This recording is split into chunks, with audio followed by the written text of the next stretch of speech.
Originario del municipio de Genaro Codina, Zacatecas, Gabriel Hernández García es un escritor, poeta y luchador social que ha publicado diversos ejemplares que nacen de su experiencia como activista social y formación artística propia. Ingeniero agrónomo de profesión, egresado por la Universidad Autónoma de Zacatecas, Gabriel Hernández ha sido pionero en la realización de eventos culturales y deportivos en el movimiento antorchista nacional. Las denominadas espartaqueadas, donde se dan cita decenas de artistas y deportistas en diversas disciplinas. Durante 29 años fue dirigente antorchista en Oaxaca, buscando la mejoría de las comunidades, organizando a la población y proponiendo una alternativa viable para sacar de la pobreza a diversas comunidades rurales, como San Miguel Monteverde. Sus libros, Magia Indígena, Tatuana, Jaguar Tuerto, Letras Fugitivas y Cascabel Mojave, no son solo sus aportes a la literatura mexicana, sino obras que van más allá del imaginario de un escritor, surgidos de una vena social y de un compromiso político compartido ahora con sus lectores en las páginas de sus libros.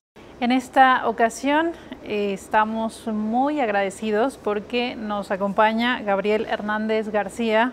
Él es autor y luchador social de muchos años en México y él está aquí con nosotros para platicar sobre dos de sus recientes libros que presentó dentro del panorama editorial mexicano. Esto a través de una presentación en Oaxaca, que es el estado donde él ha participado en esta lucha social al lado del movimiento antorchista nacional. Y también pues, nos encontramos en esta ocasión en las instalaciones de Fonda Margarita en Ixtapaluca, en el Estado de México, en el corazón de este municipio del oriente mexiquense, para platicar y recibir en esta ocasión a Gabriel Hernández García. Muy buen día, bienvenido. Buenos días, Francis. Buenos días. Tenemos en nuestras manos, cerca de nosotros y también de muchos lectores, ahora la posibilidad de conocer dos obras que forman parte de una serie de publicaciones que usted ha realizado, que es Cascabel Mojave y Letras Fugitivas. Dos libros que marcan un importante parteaguas dentro de su trabajo creativo, y nos gustaría mucho, antes de adentrarnos un poco en la trayectoria que usted tiene, que como autor nos presentara estos libros. ¿Qué buscan? Uno habla precisamente sobre historias de la narrativa popular, con historias que usted de alguna manera recrea después de hacer un trabajo como activista, como luchador social en las comunidades marginadas y pobres de Oaxaca, y esto lo traduce y lo lleva a un libro que es Cascabel Mojave, y el otro que es de la temática de poesía, pero que forman parte de un trabajo creativo muy interesante, y qué mejor que usted para que nos hable de cada una de estas obras. Bueno, sí, gracias, pero de algunas me gustaría que precisara algunos detallitos así significativos. Primero, yo viví muchos años en Oaxaca. Mucha de lo narrado, de los relatos, sí están inspirados en Oaxaca. Yo admiro mucho al pueblo oaxaqueño, conozco más o menos el país y puedo decir que Oaxaca es como el maestro Aquiles lo definía, un gran reservorio de cultura para México. Y ahí, como viví mucho tiempo con ellos, me influyeron, me enseñaron, me fueron llevando en muchas cosas, y parte de la obra está en Oaxaca, basado en la ideología de los oaxaqueños, en sus costumbres, en sus creencias, en la forma de ver la vida, pero no solamente de Oaxaca. Yo he vivido en Veracruz, en Tabasco, en Puebla. Estuve recientemente en Sinaloa y actualmente estoy aquí en el Estado de México. De manera tal que mi narrativa no es solamente de Oaxaca, fundamentalmente de Oaxaca, pero no solamente de Oaxaca. Lo digo en la mayor justicia posible para todos. Y tanto Letras Fugitivas como Cascabel Mojave es el cuarto y el quinto libro. Previamente creo que mucha gente que de alguna manera nos conoce sabe que se editó Magia Indígena, que se editó Tatuana y Jaguar Tuerto. Y esos ya son previos. Y en realidad el asunto de presentarse ahorita no son muy recientes, porque la pandemia ha impedido que se hagan eventos. Ahorita se está abriendo un poco el espacio, pero a la sociedad, públicamente sí se están presentando. En Oaxaca hace aproximadamente menos de un mes que se acaban de presentar recientemente, y actualmente ya se está preparando un sexto libro que tiene la temática propiamente, no sé, de letras fugitivas. Pero sí, los estamos presentando como una manera del trabajo que realiza Antorcha. Antorcha, creo que hubo un periodo muy difícil en el que a Antorcha se le catalogó de lo peor, en todos los términos. Lo hemos dicho en nuestra defensa, pero a los antorchistas nunca nos importó ni nos ha calado el hecho de las calumnias que nos dijeron. Nosotros sabíamos lo que estábamos creando, y hay muchos elementos verdaderamente irrefutables, contundentes, en el terreno de la creación de la danza, en el teatro, en la pintura, en la poesía, en todos esos aspectos de la cultura. Y en el caso de la literatura, pues a mí me ha tocado aventarme un poco al ruedo a ver qué sale. Pero hay otras gentes de nosotros que ya empiezan a escribir, y yo creo que van a ser muy exitosas, mucho mejor que lo que yo pueda hacer. Y en ese sentido, el incursionar en la literatura por parte de Antorcha tiene el objetivo de decirle a la sociedad: no es cierto lo que Antorcha dice, de Antorcha dicen. Antorcha está creando una forma distinta de ver las cosas y está aportando, por ejemplo, en la literatura. Esa es una de las cosas por las que se está tratando de aportar en el terreno de la narrativa. En ese sentido, digamos, estas obras están inspiradas, como usted menciona, en esta pues enorme lucha que usted ha sostenido junto con los habitantes de estas comunidades, de estos pueblos, y eso es algo distintivo de los autores. Muchos autores están desconectados de esta compleja realidad mexicana, en donde la desigualdad y la pobreza lamentablemente marcan a los pueblos. Sí, cómo no. Sí, bueno, primero yo soy gente del pueblo más bajo que hay. Mis padres eran campesinos, yo tuve que trabajar como obrero, como empleado en varias cosas, y desde entonces he estado involucrado perfectamente bien en el seno del pueblo. Después, ya en la medida en que yo acepté Antorcha y que he militado en ella, pues he estado siempre ahí. Y muchas de las cosas que están planteadas aquí, por una parte son, ya dije hace rato, creencias, costumbres, anécdotas, cosas que el pueblo oaxaqueño y en otras partes de México se cree, pero por otra también algunos de los relatos están muy bien ubicados en la lucha que en la misma Antorcha ha dado. En el último libro, Los árboles mueren de pie, muchos de los antorchistas saben que yo me refiero a Miguel Cruz José, un integrante del movimiento antorchista en Oaxaca, y que fue incluso integrante de la Dirección Nacional, asesinado precisamente en Oaxaca por defender los intereses de su pueblo y por llevar el antorchismo a la zona de la Mixteca Alta en Oaxaca, ¿no? Entonces está claro que lo que yo he plasmado en los libros están impregnados hasta la médula de la militancia política con la que yo he estado y del conocimiento que yo tengo del pueblo, por ser del pueblo, por nacer del pueblo y por haber vivido siempre en el pueblo. Yo nunca me he dedicado a otra cosa más que a la lucha social, y en este caso pues, aportando un poco el tiempo a aportar en terreno de la literatura. En ese sentido, me refiere a un crimen que lamentablemente ha quedado en la impunidad pese a las múltiples protestas de los agraviados, de ustedes como organización. Es decir, aquí también la literatura asume este compromiso político que en muchas ocasiones falta en los autores. Sí, como no. Lo que pasa es que habría que ver un poco qué es lo que se persigue con la literatura, y habría que ver el nivel intelectual de quien lo escribe y a quien va dirigida la literatura.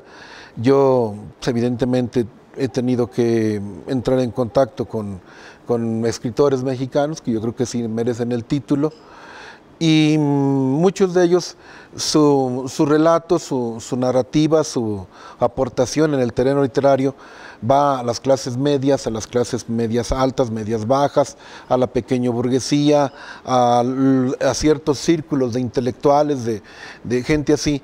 Esto no, esto está plasmado primero por lo que ya dije, por la militancia y por mi posición política y filosófica, pero va dirigido fundamentalmente a los elementos más destacados de los plenos de antorcha. Nosotros pensamos que si queremos hacer un cambio profundo en este país, necesitamos elementos, pero no elementos cualquiera, sino elementos con una capacidad intelectual alta, con una cultura sólida, con un conocimiento más o menos serio de lo que quieren hacer y de lo que están haciendo. Pero esos hay que formarlos, porque... Se trataría como de liderazgos naturales, bases sí, en las comunidades, ¿cómo podrían, son grupos organizados?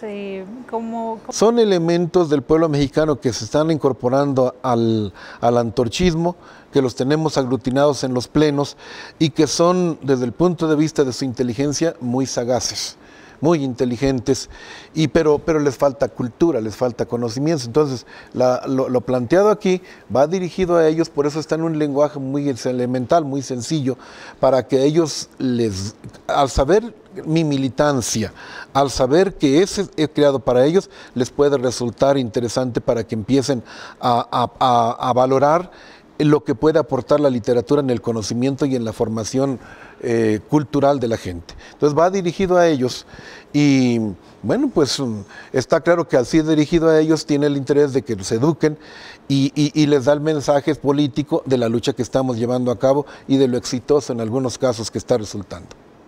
Esta es una primera parte de una conversación con Gabriel Hernández García. Él es autor y también luchador social que nos está compartiendo sobre su obra. Seguiremos ampliando la temática con otras problemáticas que también enfrentan los creadores y también el panorama de lectura de nuestro país. Continuamos con esta conversación con Gabriel Hernández García, autor y luchador social. Él nos ha estado hablando de sus dos recientes obras, Cascabel Mojave y Letras Fugitivas. Es precisamente Letras Fugitivas donde se ve de manera evidente, ingeniero, que además es ingeniero de formación, que en la oferta editorial cada vez está más ausente la poesía. Letras Fugitivas, digamos, pone en el caso del trabajo que usted realiza ese énfasis en que está ausente, cada vez es más ausente. Hay muchos otros temas que se abordan dentro del mercado editorial mexicano, pero la poesía la notamos un poco ausente. ¿Qué opina usted al respecto? Bueno, lo que pasa es que es cierto que la poesía ha quedado más relegada, pero no solamente la poesía. En realidad, la cantidad de lectura, sobre todo en México, es muy pobre. Las cifras que se daban hace tiempo eran 2.4 libros por año por mexicano, y yo creo que hasta ha venido disminuyendo porque las redes sociales hacen que la gente pierda mucho el tiempo en la información que fluye a través de ellas, y la lectura seguramente disminuye mucho, tanto en prosa como en poesía, y la poesía pues más, porque la gente considera que es ridículo, que es tonto, que no tiene sentido, que es muy romántico el asunto y que no tiene caso. Pero yo creo que se debe sobre todo a la ignorancia de lo que es la poesía. La poesía es algo que desde el punto de vista de enseñar, se puede enseñar más con la poesía que con todo un libro. Hay poesías que pueden ser un compendio muy productivo, muy útil, de conocimientos filosóficos, políticos, hasta científicos en algunos casos, que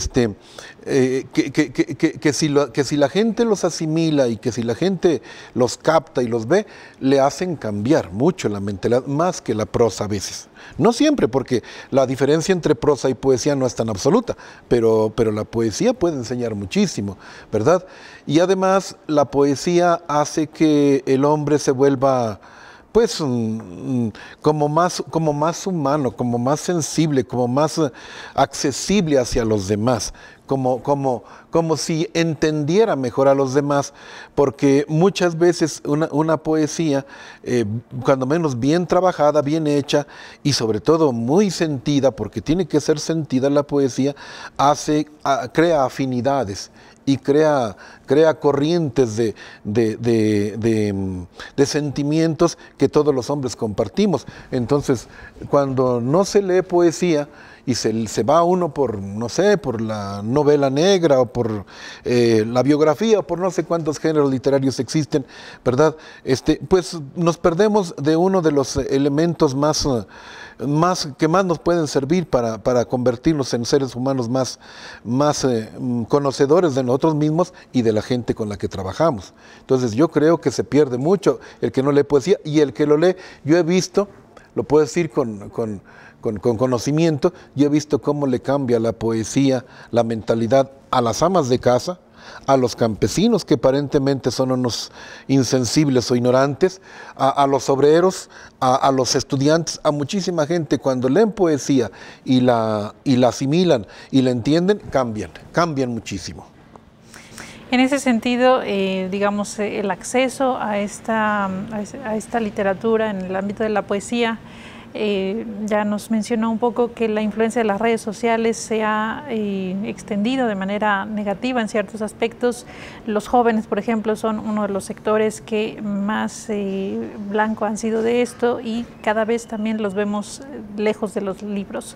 ¿Cómo enfrentar todas estas problemáticas que sin duda están marcados por este fenómeno también de desigualdad, de falta de promoción cultural? ¿Cómo acercar a todas estas generaciones que necesitan de una literatura que también debería de ser crítica?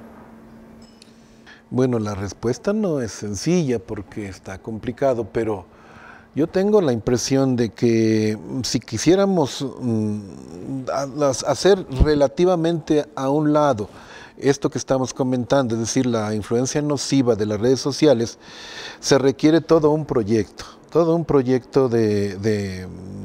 en el terreno deportivo, cultural, científico, académico, de trabajo, todo eso, que haga que realmente la gente tenga la posibilidad de ocuparse haciendo deporte, de entrar al terreno cultural en el teatro, con la música, con la pintura, con la poesía, que haya las condiciones para que lo puedan hacer, que tenga solvencia para poder ir a hacer eso, etc. Todo ese tipo de cosas. Todo un proyecto de país que el movimiento antorchista ha delineado y ha ido ejecutando en la medida que lo ha podido hacer. Pero no solamente eso, también hace falta pues la visión, hace falta la interiorización del individuo para entender lo nocivo que esto implica. Porque no basta con decirle, oye, no lo hagas, sino también el individuo tiene que poner de su parte. Y yo lo digo en el caso concreto mío, yo también estoy expuesto a ese tipo de cosas y a veces entro en contacto con eso, pero yo me doy cuenta de que por ese lado no voy a ir a ningún lado. Y entonces yo lo dejo y me pongo a estudiar, me pongo a leer, le hago caso al ingeniero Aquiles Córdoba Morán, en el sentido de que tenemos que ponernos a leer mucho, todo lo que podamos. Entonces, es cierto que el medio que le podamos dar al individuo le puede hacer que deje esto, pero también el individuo tiene que poner de su parte, porque si no va a corregir su comportamiento de pasarse horas y horas en las redes sociales y no lo va a componer él por sí mismo, tampoco le van a ayudar los demás que le estén diciendo cada rato y le estén sancionando porque se pasa mucho tiempo ahí. También nosotros tenemos que poner nuestra parte, y lo digo de mi parte. Estamos platicando con Gabriel Hernández García, autor y luchador social. En el ámbito gubernamental también vemos un panorama pues negativo en cierto sentido, porque si bien estas ferias de libros, el proceso de mercantilización de la cultura, que ha sido bastante profundizado en el caso mexicano, pero no hay estímulos tampoco gubernamentales a la creación literaria. Es un complejo panorama para cualquier autor independiente, no solo el caso suyo. No, sí, claro, yo le quiero decir, y además le agradezco el hecho de que me brinde el foro para platicar estos temas, pero yo sí le puedo decir que de los libros no se vive. No es un negocio, lo digo no solamente por mí. Acabamos de estar en Oaxaca y algunas de las gentes que estuvieron en la presentación de los 2 libros también editan, pero no se les venden mucho sus libros, quizás porque son todavía relativamente desconocidos, pero no hay, primero no hay venta por lo que decíamos hace un momentito, que la gente no lee, y segundo porque al gobierno, supongo yo que federal fundamentalmente, podemos hablar, aunque hay variantes en los estados, nunca le ha interesado propiamente la intelectualización de la gente, salvo que lo que se conoce el periodo de José Vasconcelos, que sí intentó editar libros masivamente y baratos para el pueblo. En la actualidad no hay ningún, que yo sepa, no hay ningún programa para apoyar a editores que no tienen la posibilidad de hacerlo, que yo sepa, y no hay foros, no se practica propiamente el estímulo con becas o con cursos o con recursos para editar. Eso está totalmente prohibido prácticamente en este país en este momento. Después probablemente puedan cambiar. Nosotros, el mismo hecho de que la organización me ayude a mí a editar y a darle foro a lo que se puede narrar y se puede relatar, indica que Antorcha sí podría tener un proyecto muy ambicioso en ese sentido para cambiar la mentalidad de la gente, pero en este gobierno no. Andrés Manuel López Obrador y los morenistas, que me disculpen, pero no están haciendo prácticamente nada en ese sentido. Que yo conozca, no. En ese sentido, lo que faltaría, digamos, es toda una política cultural que incorpore a la lectura como una herramienta de masificación de la cultura, y esto, digamos, en cuanto a los nombramientos que ha hecho la propia administración federal, es algo que prácticamente es inexistente definitivamente. De lo que percibimos nosotros, cuando menos yo sí. Yo le creo que no solamente lo que usted plantea, en realidad, yo lo diré un poco por la experiencia de Antorcha.